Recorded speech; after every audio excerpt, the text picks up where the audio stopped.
Well, I think with this crew, some congratulations are in order. Major congratulations. Couple Got a lot of signings. money sitting to my Right. A lot of money. Some new money, some renewed money, but either way, it's good to be in green, evidently. Listen, Rider fans are happy. No doubt. What's it feel like? Free agency can be an anxious time, and even when you're on a team, you don't necessarily know how they feel about you.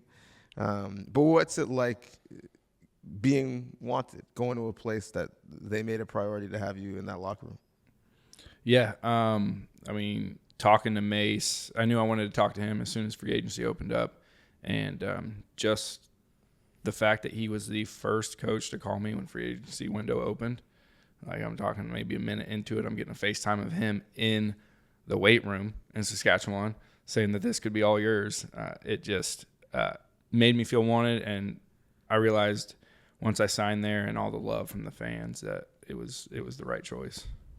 Yeah, and to add up to what you just said, for me, just being drafted over there and showing love since day one, it only felt right to sign that extension. We talk about KYP, know your personnel. Know your personnel. He knew his personnel. He called them from the weight room. Oh, yeah.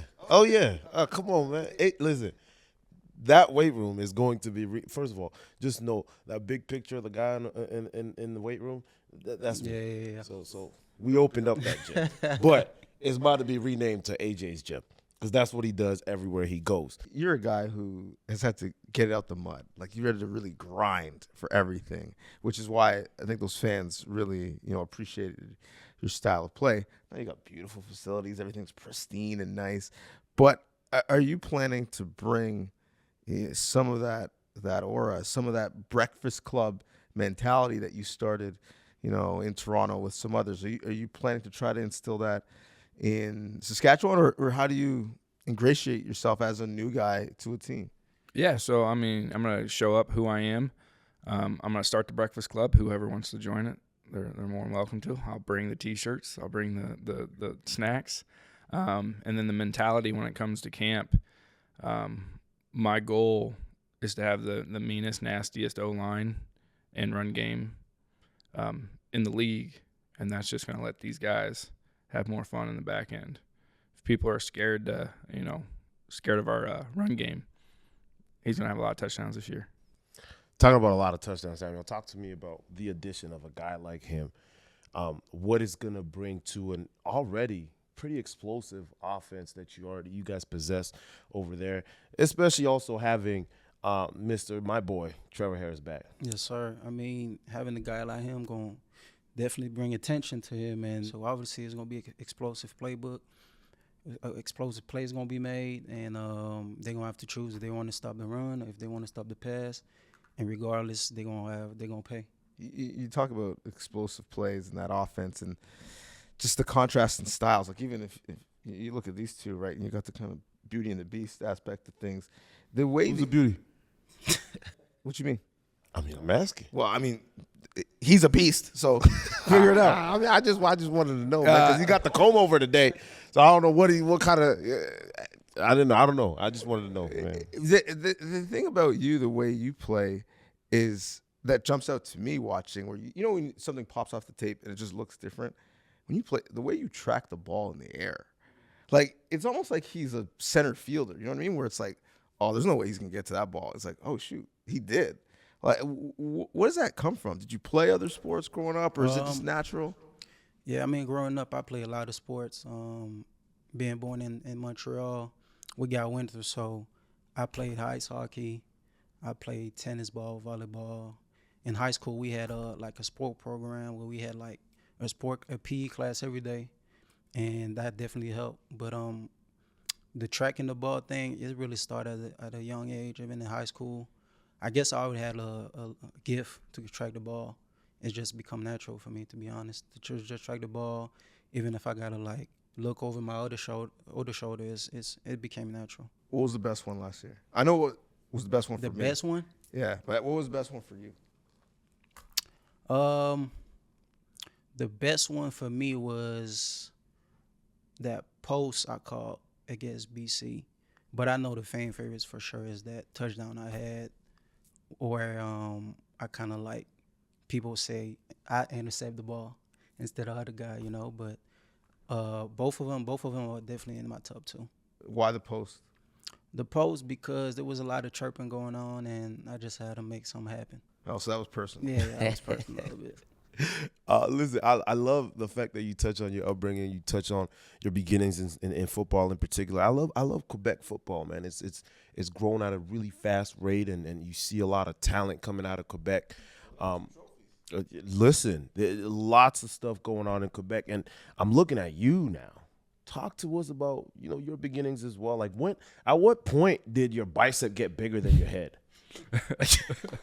I mean, growing up, it was all sports. My sister's 8 years older than me. I just remember I was always at sporting events. Felt like started playing football in 2nd grade. So what was I? I was 8. Motocross, baseball, wrestling, track. Yeah, and then the biceps, I guess. 8th grade when my dad would get me up before school. Hey, work out. You need to work out. Someone's going to catch you. You're good, but you're not that damn good. Yeah, and then I guess puberty hit. I grew 5 inches, which you can't tell because I'm still short, but 5 inches in 3 months, knees hurt, and kind of grew into the body there.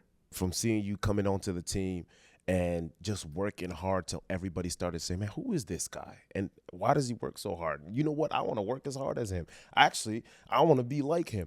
I saw you going from a special teams guy to a backup role to a starting role to a dominant force, and really one that is feared across the league. I'm glad I never got a chance to tackle you for real. I mean, there's still time. Opposing team. No. You can come out of retirement. Stop it. He keeps trying to get me to say that I'll come back, but it's finished. Hey, if he comes out of retirement, he's going to be in green. So Listen, he's still good. Stop it. Back to AJ, though. Listen, I loved the growth that you've experienced over the last couple of years, and but one of the things that I love, and you and I have had multiple conversations, and I love to see how your energy towards the game started to show, the swag that you brought. I remember last training camp. Do you remember, DB? We talked about the first dog of the week. He was the recipient. And I just said, there's something about this kid, and he's not a kid. He's definitely not a kid. He came out there with the mullet. I said, what's going on here? And he was just toting the ball. And what I love the most is the swag, like I said, that you brought to the game. And we started talking about, remember, it was one game. You were making a bunch of plays. I was like, AJ, stop just getting up and going to the huddle, man. Come on, give me some swag with it. And you started turning it up, and you started having some celebration. Talk to us about what that is. And then the hammer came. It's there, so we got to talk about it. The hammer came. Talk to us about what you're envisioning with that. And then we got to get to Samuel over here to talk about his post big play celebrations, because that's been the theme. We're talking about who's making the best celebrations and who's got the best staples, and we got to hear from you. But let's start right there, AJ. Talk to us. Yeah, so we'll go back to not having any celebrations and like that. Just get up, go to the next play. That's how I was raised, and that's like all the style of football we had. And then I realized how much that pumps the team up. Like you make it could be just a 20-yard run where you just truck someone and you get up and go back to the huddle. Like your team's not like they're pumped, but you need that extra motivation, that crowd switching feel. And you brought this question up because you want 100% credit for it. No, I really don't. But you can give it to me though. I don't know what week it was. It was early, and you definitely yelled at me on the sideline, bro. Do something. And you started doing this on the sideline. So I'm like, first down out there. I'm like, ha! And everybody went crazy. So that was it after that. I think the next day or next week of practice, every receiver on the team is just doing that after every handoff. I'm like, all right, we can do this. And then I see little kids in the stands adding on to it. And that's when the real character came out. I like to say the wrestling persona of me. And everybody wants to be a superhero, right? We got people in the locker room with Wolverine, Batman, all kinds of stuff. Everyone started calling me Thor. So my nephew bought the Thor hammer. And I had it in my locker. We were going to Hamilton, and I was like, "Oh, I'll bring the hammer to the hammer. Yep. It'll just be fun, little just sideline prop." And then a couple other players started talking, saying, You gave it to me. I said I don't want the fine. started saying some stuff I didn't appreciate. Some of our teammates, and we credit to RD, called a beautiful play to just shut them the hell up. And I was like, this sideline prop's going to be a field prop now. And I remember John Haggs out there, our punter, holding the hammer like, dude, take it. So I run to the sideline, grab it, and just drop the hammer in the end zone. And that's how the hammer came alive. You created a monster, dude. Because by the time we got to Labor Day, this guy was going into the stands, getting signs, coming back to the sideline. Like, it was on. He's a whole character, and we got to get to the wrestling in a bit. But talk to us, Samuel. Talk to us, man. Yeah. What do you feel? What's going through your mind when I love watching you play, and I love the people that can show their emotions, the people that can demonstrate it and kind of just express themselves. I love that. So talk to us about the emotions. Yeah, Walk us through what happens in your mind. Yeah, like you just said, it's all emotion. Like I don't be in practice and just think, oh, that's what I'm gonna do game day. It just And no prep. Yeah. No Spur of the prep, moment. and whatever it is, and it's just what's happened. I love it. So what's your favorite one? Was your My favorite post one? big play celebration? My favorite one was definitely against BC. Everybody knew the Lions DB had a little celebration. So just doing the replica was fun. It's all fun and game at the end of the day, and it's all trash talk. So why not have fun with it? I love it. We had somebody, a receiver, your former teammate and my former teammate, DeVars Daniels, talk about that very play right there. And we were ranking, the receivers with the best celebrations. Yeah. And he said, you know what? I got to put Sam in there. And he had a lot of respect for your post big play celebrations. What about yourself? Who do you see out there that, like, for you go, Yeah. he's doing a good job? It's funny you said Daniels because the last game of the season we played Toronto, and I was like, if I score, I'm gonna do a celebration. But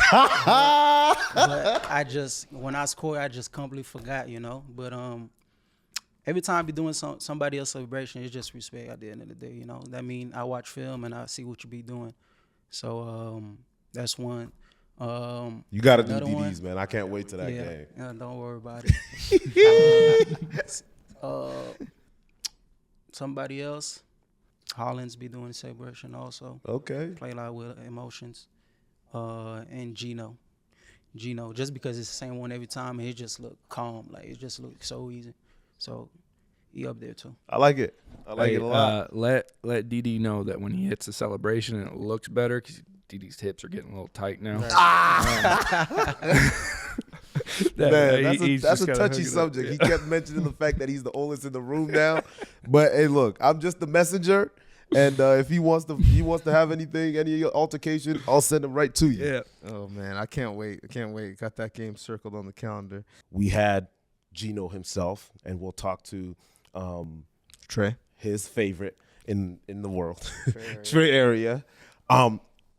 They got some stuff going on, and they got some guy in there that you might be very familiar with in MBT, who is, bound to make some changes happen over there. Who am I forgetting? PC. Come on now. They're hosting, and they said we're going to be there. And so here are you guys here wearing the green and saying, don't forget about us. So I love the lay of the land in the West, but talk to me right now. And let me hear from you, AJ. What is the Saskatchewan Roughriders, what do they have to do in order to get on top of the West? Hey, man, for us to get on top, we're going to show up every day. We're going to compete our ass off. We're going to get after each other. We're going to fight like brothers. We're going to, make up like brothers. And at the end of the day, let the pads talk. They can all say we're going to be on top. They can all say that we're going to be undefeated, all that stuff. Every team can say that. But it's game by game, day by day. One word for both of you that would define what the identity of the Saskatchewan Roughriders will be in 2024 that will take them to the top? I'm gonna go with 2 words. All right. Forget what I said. Build it. So whatever you want, you build it. It doesn't matter if you want a fan base, you got to build it. If you want a dominant run game, you got to build it. So that's what we're going to be about this year. We're just going to build it. I love Yeah, it. for me, I'm going to say brotherhood. There's going to be a lot of new guys. So it's going to be really important to just gel quick during the training camp and like attack the season on the right foot. Obviously, it's going to be ups and downs. Hopefully more ups. But as long as we need to get where we need to be, we're going to be fine. You got it, DB. Well, the listen, brotherhood is going to build it. No, well, I mean, he said build it. Jeremy O'Day and Corey May said buy it. They said we got to get the credit card out. We need to make some purchases. Swipe it. Yeah, 'Cause you can't so- tap with that. No, you cannot tap. No, that's over the limit. So I'm really excited to see you guys push the limit in RIderville. They've been desperate for some good football, desperate for a deep playoff run. So can't wait for the season to get here. Thank you and stay healthy. Appreciate y'all. Thank you, guys.